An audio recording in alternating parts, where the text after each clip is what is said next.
déjà pu échanger autour d'idées ou de projets?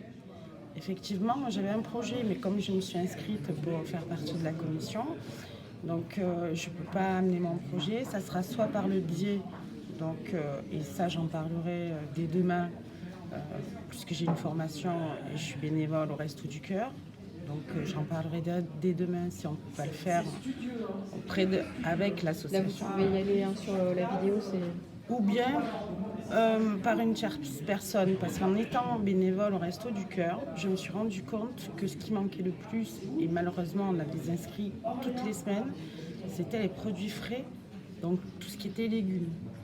Alors je voulais aller voir le maire pour demander un terrain qu'on puisse donc utiliser, qu'il soit cultivé par les bénéficiaires pour un potager, mais pour un verger et une partie aussi abeilles avec un apiculteur.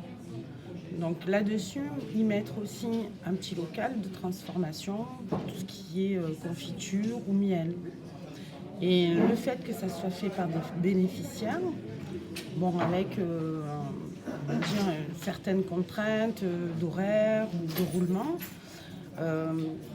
c'est très intéressant pour eux. Et sur certaines personnes qui sont au chômage et mises de côté, je pense que se sentirait beaucoup mieux. Donc ça touche l'écologie, bien entendu, puisque c'est consommer des produits de saison. Mais c'est aussi de la solidarité. Mais c'est aussi de la solidarité. Donc, de la réduction des inégalités.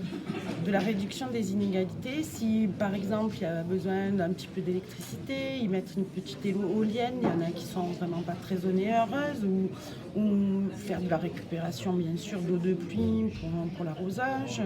Voilà. Il y a des terrains, je sais, qui ne sont pas constructibles dans la mesure où ils sont près de la Dore.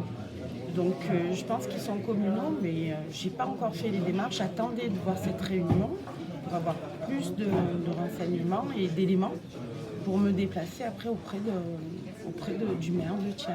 Vous allez être obligé de mettre en place un collectif? Je pense, oui. Très bien. Et aujourd'hui, vous, votre engagement de citoyenne en faveur de la planète, c'est quoi?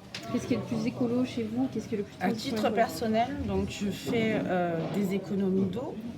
Donc je coupe le robinet quand je me lave les dents, y compris toute la famille, et les enfants ont été éduqués comme ça, même elles sont grandes, elles le font chez elles. On a changé toutes les ampoules, on éteint l'électricité quand on sort des pièces, mais donc potager, compost, le tri, bien entendu. On fait aussi du covoit.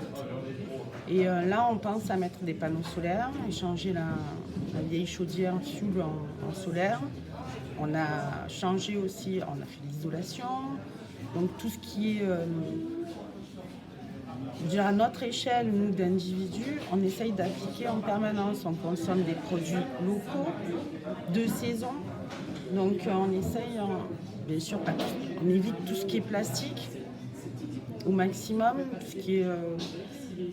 malheureusement, il y a toujours autant d'emballages, donc on essaye de nous faire,